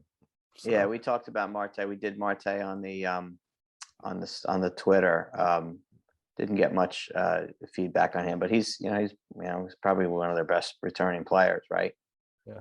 Oh yeah, yeah, without a doubt. And Oh, and we and did Dalton Varsho too, because I can get my Greg Varsho. I mean, Gary. Gary Varsho in there. I got that in there, so that was fun. Yeah, so he's a 4 behind the plate, a 3 in left, a 4 in center, and a 4 in right. Dalton Varsho, young Dalton Varsho. Um, World champs, the Braves. Acuna's a 3 in center, a 2 in right. That hurts a little bit. Yeah. That hurts a little bit. He's a healthy Acuna is probably a 1 in right, right? I Yeah, I would say think he so. was. I Yeah. think he Think. was last year. Last year he was actually, he was a 3 in Really? right. Yeah, he was a He's 3, E3, -3 in center and right last year. So he improved to a 2. You know what? Maybe he was playing more center last year. I Yeah. think he's really projecting more as a right fielder from Yeah, here he on in. feels like He's he like, feels right fielderish to me too. and he's like, I think he's a really good right fielder. I think there's a 1 in that young man's future, and he's still young. That's scary. Um, and hopefully he recovers off the knee to do that. Ozzy Albies gets the 1 at second. Um, let's see if we could just fire down here. Adam Ozuna, Duvall. Duvall Ozuna get got a ones at 4. Yeah, corners. Ozuna got a 4, which he's like 4.4. Right. Adam Duvall gets a 1 in left and a 1 in right and a 3 in center, but he won the Gold Glove. So that's an interesting one. And he was playing mostly center, I think. So that's kind of interesting. Freeman with the 1 at first. One. And Guillermo Dansby Swanson Herrera. back to a 2. Ender Inciarte is a 2 in left and a 2 in center. Didn't he just sign a minor league contract with the Yankees? He did. He did. Yeah. So, Um, and I guess once he got designated and he was released and he was off the 40 man, then he's able to be signed. Like normal free agents now with a certain amount of, like, someone put something on Twitter, the Yankees should sign, whoever to a 7-year, $180 million minor league contract. But when you're at a certain level, someone had written up that they can't because he's a certain number of years and a certain number of service. You're not allowed to sign a minor league contract. But that would have been a roast, right? yeah. Mets signed somebody to a 7-year, $180 million minor league contract so that he could sign people now. That would be great. Christian Pache, the 2 in center, is just basically an indicator of Acuna's future in right. I would say as much as anything. Jock Peterson, a 4 in left and a 4 in center and right. I don't even remember him playing center. I guess he did. He also played first. He was a 5 at first. Wow, when did that happen? Austin Riley, a 3 at third, a 4 at first. Eddie Rosario, we told you about him before. His rating in left field for the Braves also a 4. So the raking is necessary to keep his defense in there. But he was definitely playing like a 3 or better in the playoffs. I think we could all agree on that. Eddie Rosario. We saw him make a lot of plays. Jorge Solera, 4 in left. He could be a 5. Dansby Swanson, a 2 at short. He improved a lot. I think he has a chance at a 1 too. Yeah, he kept his 2. I think he's now kind of finally becoming the player that everyone thought he was going to be. Yeah. Cubs. Boy, this is ugly. There's a lot of guys here. It's going to look a lot different too. Yeah. Yeah, they're going to. I don't even know where to get. Dog, you got anything? Nico Horner, yeah, Dog. A 2 at second. You got 2 at second. You got Duffy at 2 at 2 at third. Your cousin Anthony, the 1 while he was there. This team deserved to win 70 games or whatever they want. Yeah. Wow. Jason Hayward keeps the 1 and right. Chris Thompson. Jason Hayward, they're paying him for his D. You know what's interesting about the Cubs is that so many of these guys have many multiple positions. Many guys with multiple positions. And they're not all 4s at all the positions. I mean, like you said, Horner's got a 2 and a 3 in there, and Duffy's got a 2 and a 3 in there. Alcantara. They have 12. They have 12 guys that have left field on their card. God, 12 guys.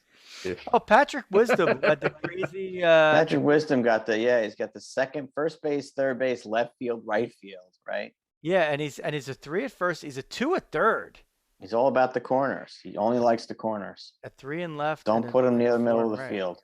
Yeah, but that 2 at third, The that two at bodes third pretty is good. well. Yeah, we highlighted him. We highlighted him on Twitter. Reds. Shogo Akiyama was expected of him. Couldn't really hold down the center field job so well. He ends up as a 3 in center, a 3 in right, a 2 in left at least. Tucker Barnhart, I think he's already been on the move, a 1 behind the plate. Anybody else on the Reds? Did you see the Castellanos tweet? I didn't. All right, I'll let you go back and watch it, or go back and read it. You know the Castellanos story, right? Yes. So that the tweet refers to it. Oh, really? Yeah. The tweet got some attention. I wasn't sure if I was going to do it or not, but I did it. So you can go back and look at the tweet.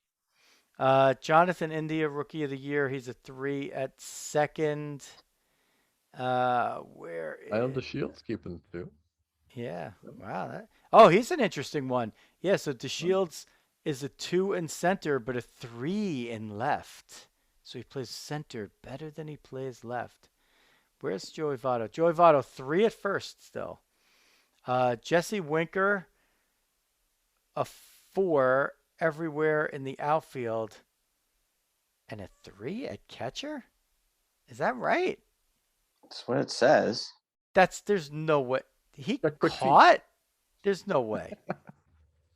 There's no way, Jesse. Maybe his hands are really fast. His feet can't move at all. Doesn't he throw left-handed? No. Yes, he throws left-handed. Jesse Winker. He didn't play Jesse catcher. Winker? Yeah. He's got numbers. He did not play catcher last year. He played left, center, right, and DH. Yeah, that might just be a typo. Yeah, so Riz. That's like what I do in my real life jobs. That's what I find stuff like that. Okay. Yeah, Jesse Winker, not only is he not a catcher, but God forbid he's a 3. I mean, if he was a catcher and a 3, that would be something. No, yeah, that's a typo. He would have been the first left-handed catcher in the majors since Mike Squires, I believe. Has anybody done it since then, Jer? I don't know. I don't believe anyone has. Yeah. And I don't believe there's any really good reason for it. The throw to third, I guess, would be the only reason not to have a left-handed catcher. But how many throws to third do you make? Not many. It just hasn't been. It just became part of the convention, right? Was part right from the beginning. There's no other reason, right? Yeah. I mean, it had to be really from old times. There really weren't many, if any. No. They were scarce. The Rockies.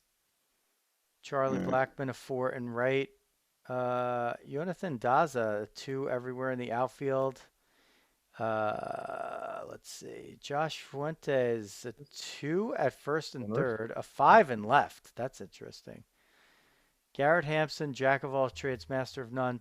3 at second, 4 at third and short, 3 in center. They got some numbers that are all over the place here. Ryan McMahon got a 1 at third and a 2 at second. So they let Arenado go, and they still maintain a 1 at third. So that's kind of interesting, I suppose. Trevor Story is a 2 at short. Jerry, I think he's been a 1 before, has he not? You got the. I think he was a 2. Yeah, he was 1 that we highlighted. No, he was a 1 last year. He was a 1, yeah. So he loses. He was a 1 with a higher E, high E, 1E29. He's still my first choice now for the Yankee job at short. We'll see how that goes.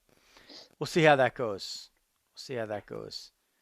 Dodgers. Dawg, Cody Bellinger, a 2 at first, a 1 in center and right. Cody Bellinger. So he doesn't hit, but man, he fields. Doesn't play as many positions as Clay Bellinger did. But he plays them much better. But he plays them significantly better than Clay Bellinger. Dawg, Mookie Betts appears at second to get the 4. He plays center enough for the 2, but of course keeps the 1 and right. That is an odd.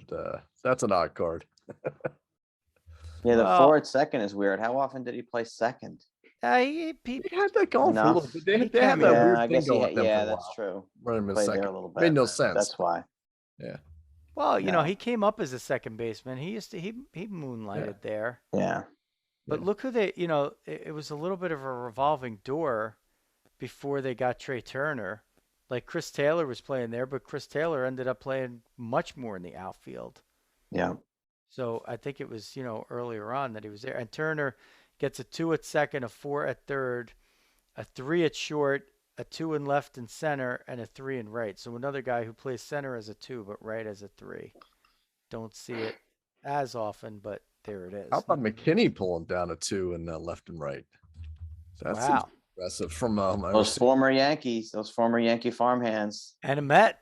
And a Met. He was a And Met Met. this year. He was a Met this year. Yeah. Yeah. He had a little hot streak hidden, and then that was it. Even got And he even did got well a, for the Dodgers. Yeah. he even got a 3 at first. Yeah. Max Muncy is interesting. A 2 at first, a 4 at second, a 4 at third. Who knows which position he's gonna? He might be ending up playing one of those other positions that's not first, depending on the craziness that happens once the lockout is over with. Um, let's see if there's anybody else worth noting. Corey Seager gets the 3 at short. Think he was a 2. He might have been a He was 3 low. prior, but Yeah, he was a 3 last year. 3 Oh, he was. E31. That's a tough play at short. Wow. 3 E31. But he's moving to third soon, probably anyway, right? I don't know, with his big deal in Texas. Yeah. Well, how long is he going to play short? For out. that money, he's going to be playing until he's an old man. No, he might play third sooner than that. You know, well, we'll see. I mean, They gave him It's shortstop getting money. shortstop money. Exactly. Yeah. Yeah, but That they might come back to listen. haunt them. They do have 2 other options that could play short. yeah. According to Strat, one of them plays better than him, and the other one plays equally as well. So we'll Maybe see. maybe that's a good miss, Riz. Kind of like the Metsies with Springer. Maybe we had Seager as, fit like a glove for the Yankees. Well, but I also they knew like what the they were doing. projection. I liked it because I figured he's a guy who could play at second for a couple of years. I mean, play it short a couple of years, and transitions nicely, projecting as a third third, yeah. baseman for later. Jerry's already projecting him at third. I mean, he's doing it straight up, and I'm He's not a 3 E31. not gonna mess Can't with play. him. You can't play a 3 E31. The Rangers could play anybody at short. Nobody's You gonna can. complain. Just play him. The Brewers make the playoffs. Dawg and I predict they're going to go to the World Series, and they lose in the first round to the eventual champion Braves. Rojas the 2. Oh wait, actually, you know what? I'm on Miami. I jumped the gun. I skipped over the Marlins. Brian Anderson's a 2 at third. Lewis Brinson's a 2 everywhere in the outfield. You got anybody else, Dawg? No. Okay, we'll go on to the Brewers. Sandy Leon is a 2. That was his batting average also, too. So there's a bunch of ones here. Willie Adames, we talked about him before because he came up in the Tampa thing. He's the 1 at short. Jackie Bradley Jr. got traded back to the Red Sox seconds before the lockout. A 1 in all 3 outfield positions, as you would expect from him, as long as he was playing. I'm a little surprised he still gets the 1 and 2 in center. Who? Jackie. Oh, JBJ. no way. I'm not surprised at all. The only reason he was ever playing the corners is because they also have Lorenzo Cain, and he's still a 1. He's awesome. Even with the injuries and his age, he's still a 1 in center. He's so still go get it. Yeah. There are some of these guys that are getting into this, early parts of their 30s and closer to the mid parts that are maintaining these good ratings, but they're very few and far between. So Cain is the exception to the rule. Eduardo Escobar, Dawg, he's on your Metsies now. A 4 at first, second, and short, but a 2 at third. So now you just need him to maintain that. So they were talking about potentially sliding him over to second if the Mets wound up getting Bryant or something, but it does seem like he's just a better fit. He's a better fit right there. Yeah, much better. Third. Avisail Garcia, a 2 and right, a 4 and center. Keston Hura is an interesting guy. Man, he just doesn't have a position anymore. They thought he was going to be a second baseman, and he's a 4 at second. They even tried to put him at first. He was a 4 there. They tried him in left. He's a 5. And he also stopped hitting, but I think he's a snap it guy. That scares me a little bit. Not gonna lie, dog. That scares me. Keston Hura. I was really high on him, but feel like he's one of those guys that got ruined by the new age stuff. Could be wrong. I hope I am, but I kind of get that sense. Hey, You got to go down to Colton Wong, which was their fallback position, and he comes in and takes over at second and gets the one over there. So that's kind of what we expect. Kristen Yelich, 2 and left, also played right as a 3. So his center field days are in the rearview mirror, but I think he might not have even been a 2 and left in the previous year. He's got to start hitting again though. On to the Mets, dog. On to the Mets. yeah. Alonso's not gonna like that 4. Oh, he earned it though. He did. It's a point of pride for him. He keeps trying to improve it. Not quite there yet. Not quite there. So And the Mets have that rarity kind of that the Royals had because Javi Baez one and at short, don't blame there. yeah, one at short and Francisco Lindor also the one at short and Baez a 2 at second. So that's kind of interesting. Michael Conforto, we figure he's on the move somewhere, 3 and right. Um, Yeah, He Conforto's the rocking one to that I put 5. Mets. Ooh, that hurts. Conforto's the one that I put in a Met, and then he said he's Yeah. not a Met. Well, he's still a Met, so whatever. well, he's Not a I mean, Met. All the tweet was not a Met. Period. Like, thanks, doofus. per the cards, he's met. He's a Met. You know what's interesting, dog? Jeff I'm gonna McNeil. miss Conforto. He was one of my faves. I like Conforto. Jeff McNeil got a 4 at third, and he's a 3 at second and a 3 in left. I thought if you told me he was going to get two Yeah, threes it's a and a little rough. 4, I would have bet the 4 would have been in left. Although he was kind of Yeah. okay in left. I didn't think it was that bad at third. Yeah, Maybe I'm wrong. yeah. I'm a little He's surprised. not as bad as Thomas Nito at third. Well, he just made it. He made an emergency appearance or 2 over there. Took one for the team. JD Um, Davis, that was not an emergency 5, though. That was a resident earned 5. Yeah, And an that hurts. And an injury 5. I don't think he's that bad. I don't think he's a 5. I don't think he's a 5 either. Yeah.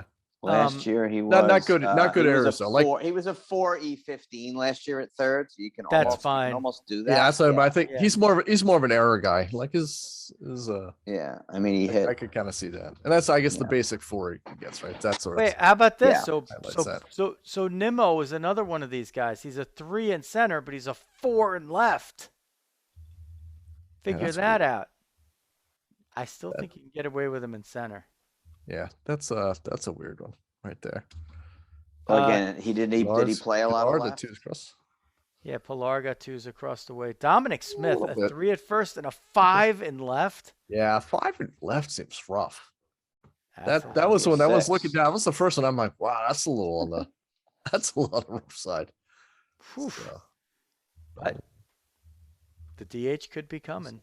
yeah. I mean, he's going to actually have to hit this year because he had a down year with the stick. And Yeah. nobody was more disappointed than me. And Mason Williams was on the Mets. Yeah. Yeah, Mason Williams snuck in there. He played a There little he center is. field at the end. wow. The Phillies, the Fighting Phils. Alec Baum, 4 at third, 5 at first. Freddie Galvis, interesting one. From his time in the Orioles, he was a 2 at short, but for his time at the Phillies, he was a 4 at every infield position. That you don't often see. Didi Gregorius, a 3 at short. And I think a lot of people, it's very interesting. Just from having my ear on on Phillies Nation a little bit, it seemed like he had a pretty precipitous drop off in the field last year, which I was surprised at. That's true. I mean, they had 6 different guys play shortstop, and everybody else is a 4. So I heard that. Didi's Didi's my guy, but I agree. I think it's the end. Yeah. Well, or he's still versatile where he I mean, he maybe could was a go play two somewhere else. still last year. Like they kept him at a two in 2020 when I think he had an okay year. This year he was hurt too, and definitely had a bad year. But they NL kept MVP his three. and NL MVP Bryce Harper with the 2 in right. The controversial Odubel Herrera a 4 in center and right and a 3 in left. Rhys Hoskins a 4 at first. Let's see. The much maligned Scott Kingery, speaking of snap it, threes at second, third, center, and right. So if he could ever just find his stick back, he would have a place out there because he could field a bunch of positions. But the hitting has been ruined. There's a fly in his ointment. JT Real Muto Dog, a 1 behind the plate, gets the 3 at first. And we talked about this extensively last year in the offseason. I like being able to play him. I don't mind his contract so much if he could spend a bunch of time at a different position. And it looks like they gave him some time at first there with, some of Rhys Hoskins' troubles. So that's interesting going forward. Gene Segura a 2 at second had probably a couple appearances at short where he was a 4. Jerry's guy Ronald Torreyes, let's not forget him. No, I think played four, and then look, Luke Williams got 7 positions. Threes Luke across the Williams. infield and 4s across the outfield and 4 at shortstop. That's I think he pitched too. Luke Williams might have pitched in a game, so he did everything but catch. I don't know for sure that he did. Pirates, you could. There's there's only a couple that we're going to be interested I in. got to talk about Cabrian Hayes. So I got to talk about Charlie Hayes. So that was fun. We did him, and we did Brian Reynolds. Jacob Stallings gets a Gold Glove at catcher and gets his ticket out from Pittsburgh to Miami. 1 behind the plate, 5 at first, where he probably moonlighted a couple of times. The aforementioned young Hayes gets the 1 at third as a rookie with a lot of injuries. So that should tell you how good that guy is as a fielder. And I think he's going to hit too, and I think he's going to run.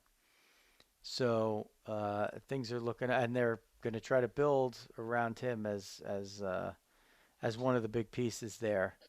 Let's see. Kevin Newman, the longest tenured Pirate, a 3 at second, a 2 at short. So it's the left side of the infield is pretty solid. They can pick it. And Brian Reynolds, a 2 in left and center, as Jerry mentioned. It's just an awful team. Yeah, on to the next one. But a chance to improve with that left side. I suppose. The Cardinals, Nolan Arenado holds the 1 at third in his sleep. Harrison Bader, the 1 in center, as you would expect.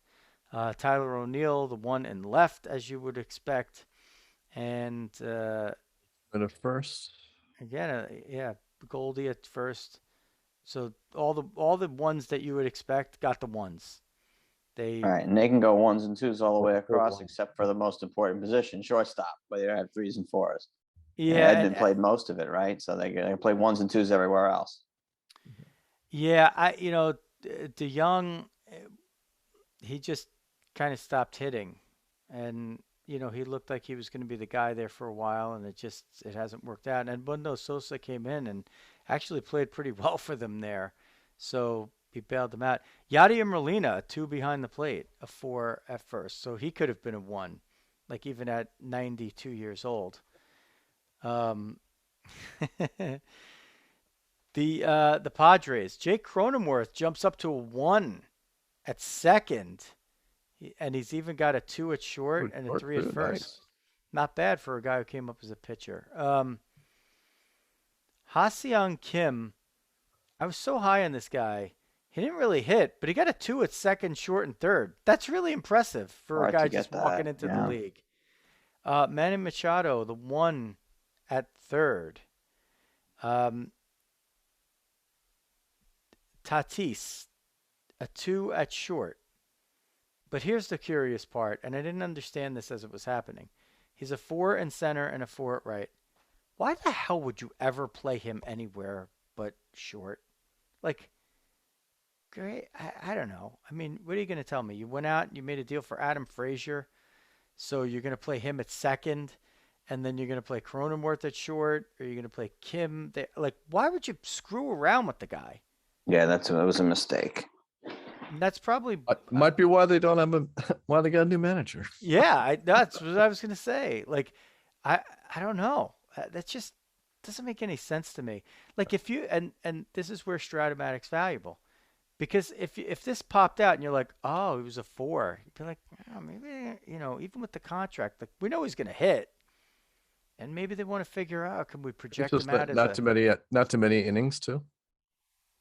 yeah, but there's just no reason to Yeah, no, I mean, mess I around think with they, him. again, they made a deal. They wanted to get Frazier. They shoehorned him in, and that was the only way they could do it because Frazier, we weren't going to put him in the outfield. I guess they did a little bit, They but like did, you got yeah, to put him at second base. That's his position. But then, like you said, you're moving your best second baseman off to a not as good position. You're Franchise moving your player. shortstop off to a not a good position. Now you've made yourself worse defensively in 3 places. yeah. I mean, Adam Frazier's okay. They didn't. I don't know. That deal never made sense to me from the second that they put anything out there to get him. It just seemed like I was just dubious about it from day one. Like, you're getting an infielder when you're loaded at the infield. You just loaded there. Like, even at first base you have Hosmer. Like, Yeah. why are you getting a left-handed hitter? Like, there's no place in the infield for the guy unless one of these guys was just not going to be there. It just didn't make any sense. Anyway, moving on. Dawg did the spoiler with the Giants. Brandon Belt, a 1 at first. Brandon Crawford, the 1 at short. They're taking Buster, it all the way out. how about Buster Posey Going out as a retiring as a 1. That's pretty 1? impressive. That is sick. So That is sick. Mike Talkman also had time with the Yankees. A 1 in left, a 2 in right, a 3 in center. Mikey Yastrzemski, a 1 in right, a 3 in center. Did I miss any of the ones? I think I got them all, right? got them all. Yep, got them all. Tyro Estrada is a 5 in right field and a 4 at All those left. Yankee guys from about 4 years ago, we've gone through, and almost all of them have popped up. They're still in the league somehow. Jorge Mateo is just in the league. Like, they're all there. They're all around. They were all the guys that got traded for better players that didn't pan out. Like, it's all the guys from the Sonny Gray trade and all the guys from they're all still popping around as the 5th and 6th outfielder. But there they are. Yeah. And there's even a Met or two in there, right? I just was looking at him. Hold on. Yeah, Oh, those Chris guys are Bryant. all bad. Donovan Solano. They're all bouncing around. All Chris those former Bryant's worth Yankees. mentioning. 4 at first, 3 at third, 4 at short. I didn't even remember him playing short. He might have played it when he was with the Cubs still. 3 in left, 4 in center, 4 in right. He does say that his favorite position is center field. I don't know if somebody's going to pay him Chris Bryant money to mainly play center field, but we'll see how that pans out. And finally, as we mercifully wrap this thing up, the Nationals, who, like, when you look at that, you go right down to the S and you look for Juan Soto, and you see that he's a 3 in right. And does anybody else at this point even matter? Ryan Zimmerman leaves with a 3 at first as he walks into retirement. Victor Robles, a 2 in center. Now he just has to figure out how to hit again because he has seemed to have forgotten how to do that. Josh Bell, a 3 at first. Also played the corner outfield positions as a 4. Starlin Castro somehow still a 3 at third, a 4 at short. He didn't even play second. Wow. They got a lot of nerve. Yan Gomes, a 2 behind the plate. Victor And Robles. Jordy Mercer still in the league. First base, second base, third base, shortstop. All 4s. Yeah. Yeah, all right. That's oh, well, Keeper Ruiz, he's the catcher they got from the Dodgers in the big trade. He's a 3 behind the plate to start with, but again, we're more interested when it comes to catchers and what their arm is, because that is the better indication. Schwarber a 4 and left. On his Red Sox card, he's a 4 and left and a 5 at first base. So, all right, I think we covered it. Is there anything else that we could add to this show? Probably not. But show number 100 was interesting, and I just want to end this one. We went over on Twitter.